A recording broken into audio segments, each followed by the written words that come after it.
sonra. Of, bra oldu уже bir ay. 4 köşeli oldum. Naşa, Lemsan. Lemsan Moskova'da. Gelmeyecekmiş. Ha nasıl gelsin hem Arse? Buraya bu yanında orası gelmişler 15.000 ruble bir kişiden. Ha sonra da taможnyada ta 4.000 liraya polis ödettirelim.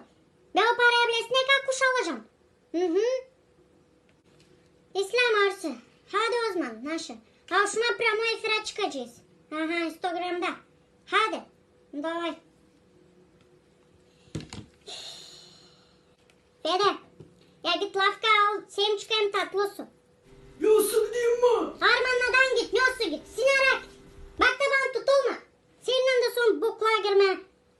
Ştraf 22.000 leyla mı ödeme? Nandan alayım be o kapara. Poçka mı satayım? Gelini sat. Sen benimle oynamadın. Ben seninle altın dişlerinde gezeceğim.